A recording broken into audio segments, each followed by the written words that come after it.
नमस्कार दर्शकों, खबरनवीस में आपका स्वागत है। अगर आपने खबरनवीस को सब्सक्राइब नहीं किया है तो इसे जरूर सब्सक्राइब करें और लेटेस्ट खबरों और अपडेट्स के लिए बेल आइकॉन को भी जरूर दबाएं। लेकिन अभी जो अधिकारी दोषी पाएंगे, जो कंपनी दोषी पाया जाएगा, उस पर कार्रवाई हो। आप पूरा विश्वास करिए, पूर्ण विश्वास करिए, सपा बसपा नहीं।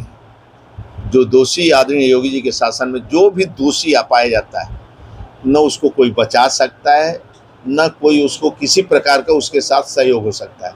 वो अब सभी राज्य के कोई भी कानून के साथ छेड़छाड़ी करता है, कानून से खिलवाड़ करता है, आम जनता को तकलीफ देता है, उसके खिलाफ सख्त से सख्त कार्रवाई होती है और कानून अपना काम करता है। जी, सुना आपने। ये है उत्तर प्रदेश सरकार में जल शक्ति मंत्री स्वतंत्र देव सिंह। मंत्री जी आज गाजीपुर जनपद में भ्रमण कार्यक्रम में थे। ग्राम कटेला नगवा, जनपद गाजीपुर में आदर्श राजकीय नलकूप संख्या 86B जी का स्थलीय निरीक्षण किया एवं मुख्यमंत्री लघु सिंचाई योजना के लाभार्थियों से संवाद कर उन्हें प्रमाण पत्र वितरित किया। साथ ही मंत्री स्वतंत्र देव सिंह ने माना है कि प्रदेश में अत्यधिक गर्मी के कारण बिजली की समस्या आई थी, लेकिन बाहर से आवश्यकतानुसार बिजली लेकर टेल तक पानी पहुंचाने का कार्य किया जा रहा है। वहीं उन्होंने कहा है कि योगी जी की सरकार में कोई भी गलत कार्य करने वाला बख्शा नहीं जाएगा। इस दौरान स्वतंत्र देव सिंह के साथ भाजपा एमएलसी विशाल सिंह, चंचल, भाजपा कार्यकर्ता पदाधिकारी और अधिकारी मौजूद रहे। इस समय थोड़ा बाढ़ की भी स्थितियां हैं, लेकिन इधर गाजीपुर तरफ बाढ़ नहीं है। लेकिन उस समय जुलाई के फर्स्ट वीक में, यानी 1 से 8 के बीच में भयंकर बारिश होने के कारण उत्तराखंड और नेपाल के कारण हमारे 20-25 जिले प्रभावित हुए, जो पीलीभीत से लेकर पूर्वांचल जो था, जिसके कारण हमें नहरें भी बंद करना पड़ा शहरों के, इसलिए पानी की दिक्कतें आई थी। तो अब टेल तक पानी पहुंच रहा है कि नहीं पहुंच रहा है, किसानों की रुपाई हो रही कि नहीं रही, वहीं आज समीक्षा करने आया था। तो हमारे देवकली पंप नहर खंड प्रथम और देवकली पंप नहर खंड द्वितीय और सिंचाई निर्माण खंड वाराणसी और लघुडान नहर खंड गाजीपुर, जिसमें 17 हमारे लघुडान नहरें हैं, जिसमें हमारे 13 ठीक ढंग से चल रही हैं। शारदा सहायक और शारदा सहायक खंड 2 और शारदा 36, ये टेल हमारा 500-600 किलोमीटर पर पड़ जाता है, तो इसमें पानी का अभाव होता है। तो अगले परियोजना हमें बनाना है कि इसमें नहरों में हम पानी कैसे सप्लाई कर सकते हैं और सभी नहरों में टेल तक पानी, और जहां अतिक्रमण है वो अतिक्रमण कैसे हटाए कि किसानों को सुविधा ठीक ढंग से पानी का ठीक हो।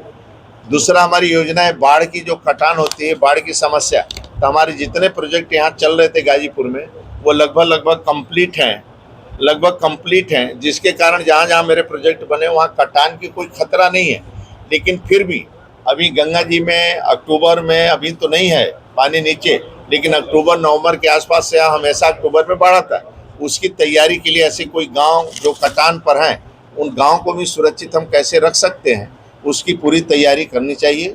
उसीलिए आज इन लोगों को निर्देशित किया हूँ। जल जीवन मिशन की जो योजनाएं हैं, गांव तक पानी पहुंचे और सड़कों की जो खुदाई उदाई हो, वह भी कंपनियों की ही गारंटी है। और जब तक कंपनी उस सड़क को, जो सीसी रोडें हमारे खुद ही हैं, इस प्रकार की रोडें जो डामरीकरण रोडें हैं, उन रोडों को डामरीकरण सीसी उनको करना पड़ेगा। जब तक नहीं करेंगे उनका पेमेंट नहीं होगा, ये उनको देखना पड़ेगा। थोड़ा बरसात के कारण थोड़ा कठिनाई इस समय, बरसात के बाद गांव में जो सड़कें खोदी गई हैं वो सभी सड़कें हम कंप्लीट करेंगे। हमारे सभी कंपनियां और जल जीवन मिशन भी अच्छे काम कर रहे हैं। यहाँ नीचे तक सभी ने लक्ष्य लिया है कि 2024 तक सभी गाँव में हम लोग पानी पहुँचा दें।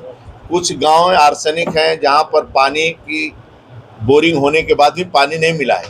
उन गाँव में कैसे पानी हम पहुँचाएंगे, थोड़ा खारा पानी मिला है, तो यदि 1-2 किलोमीटर 3 किलोमीटर के अंतर पे यदि कोई बोरिंग हमें मिल जाता है अच्छा, तो उन हम बोरिंग करके उन गाँव को पानी सप्लाई देंगे। सर, जिस तरीके से मतलब आप कह रहे हैं कि जल जीवन मिशन के तहत या नहरों में पानी पहुंचने की बात करें, लेकिन यहाँ पे जो है तमाम विरोध प्रदर्शन हो रहे हैं अघोषित बिजली कटौती को लेकर। सर, बिजली नहीं रहेगी तो पानी कैसे नहीं? देखिए, थोड़ा कठिनाई आई है इस समय। जो आप देखे होंगे 1 महीना तपस जिस प्रकार था, उमस क्या है, गर्मी, भयंकर गर्मी पड़ी, फिर बरसात न होने के कारण बिजली पर लोड हो गया थोड़ा सा। और लोड होने के कारण जो उमस पड़ा है 57 डिग्री तक गया है। जिस प्रकार जाने के बाद फिर भी अधिकारी कर्मचारी लगे हैं कि किसी प्रकार बिजली की समस्या ना आवे, ना कटौती हो।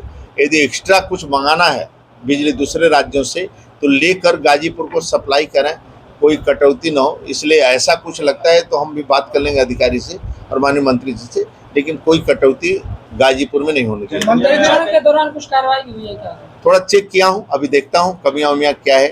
अपने चीफ आए हैं, उनको बोला हूँ कि एक बार जांच करके हमें बताओ। मंत्री जी क्या है? अभी सस्पेंड नहीं किया हूँ, अभी जांच करेंगे। अपने चीफ से मैं बोलूंगा जांच कर लीजिए, फिर उसके बाद एक राजनीतिक सवाल भी है आपसे, आप आए हैं गाजीपुर फिर कार्रवाई करता हूँ। ये बताइए कि सरकार से संगठन भारी हो गया, नजूल बिल 2 महीने के लिए आप लोगों ने बैक कर दिया। इस पर क्या देखिए राहत मिली? आप तो पुराने मित्र हैं, आपको अनुभव है सभी संगठनों में राजनीतिक। ये बीजेपी जब से बनी है, देश के गौरव अटल बिहारी वाजपेयी से लेकर उसके पहले पंडित दीनदयाल उपाध्याय से, एक हमारा आदर्श संगठन है। हमारे पूर्वजों ने बहुत तपस्या की इस पार्टी की। डॉक्टर श्यामा प्रसाद मुखर्जी, पंडित दीनदयाल उपाध्याय, देश के गौरव अटल बिहारी वाजपेयी ने बहुत परिश्रम की पराकाष्ठा करने और पार्टी में उतार चढ़ाव में 2 सीटें हैं, 2 सीट के बाद सत्ता तक पहुंचे, हाईवे नेशनल हाई दिया, कई सड़कों के डाले। हमेशा सरकार और संगठन मिलकर जनता पंक्ति के अंतिम व्यक्ति को मान मिले, सम्मान मिले, भरपूर भोजन मिले, रहने को छत यानी उसका चिकित्सा फ्री हो, किसान सम्मान निधि मिले, उसका पक्की सड़कें हो और गांव को जिला से जोड़ा जाए, जिला को राजधानी से जोड़ा जाए। तो पहली भी ये योजना देश के गौरव अटल बिहारी वाजपेयी लाए, उसके बाद 10 साल जिस स्पीड से चलना चाहिए नहीं, इस बार माननीय आदरणीय मोदी जी के नेतृत्व में नितिन गडकरी उसको स्पीड से बढ़ा रहे हैं। तो संगठन सरकार दोनों मिलकर गरीबों की सेवा करने के लिए, जनता की सेवा करने के लिए, इसी कारण हम लोग जनता के बीच में दौड़ते रहते हैं। एक सिंचाई मंत्री के नाते में गांव-गांव जाते हैं और अभी भी गांव में जाएंगे, बिना बताए गांव में जाएंगे। एक बार जो कमियां, उस कमियां को पूरा करो, जनता के हित है। और जल जीवन मिशन में बहुत बड़ा मिशन है, हर गली को खोदना, हर गली में पाइपलाइन बिछाना है, 1 मीटर नीचे बिछाना है, फिर पाइप भी देना है, टोटी भी लगाना है और वो टोटी की गारंटी भी है। कंपनियों को 10 साल चलाने का भी पानी सप्लाई की गारंटी है कि 10 साल तक इसको व्यवस्थित चलाए, नहीं कि हम बनाकर प्रधान को सौंपेंगे, देख रेख उसका होगा, लेकिन है कि टोटी की सप्लाई की पानी की गारंटी भी कंपनियां रखेगी, उसको पेमेंट भी हमें करना है 10 साल तक। इसलिए व्यवस्था बना रहे और गांव का सहयोग इसमें बना रहेगा। हम देखते रहते हैं अन्य राज्यों में भी, जैसे गांव के बड़े आदमी हैं, बाहर काम करते हैं, एनआरआई हैं, दिल्ली बॉम्बे काम करते हैं, तो गांव में आते हैं तो कभी पेमेंट करना है बिजली का, किसी चीज़ का, तो वो पूछते हैं गरीबों को कितना बकाया है, तो वो कहे 1-1 लाख बकाया है, तो वो स्वयं चेक काट के चले जाते हैं कि इस गाँव के हम रहने वाले हैं यार, मेरा भी कर्तव्य बनता है काट दो। तो ऐसे लोगों को भी प्रेरित करना चाहिए जो ज़्यादा पैसे कमाते हैं, बाहर रहते हैं, ऐसे तो गाँव में हम ऐसा करें। लेकिन अभी जो अधिकारी दोषी पाएंगे, जो कंपनी दोषी पाया जाएगा, उस पर कार्रवाई होगी। सर, अखिलेश यादव ने रेप मामले में डीएनए टेस्ट की मांग किया है। आप पूरा विश्वास करिए, पूर्ण विश्वास करिए, सपा बसपा नहीं है। जो दोषी आदरणीय योगी जी के शासन में जो भी दोषी पाया जाता है, न उसको कोई बचा सकता है, न कोई उसको किसी प्रकार का उसके साथ सहयोग हो सकता है।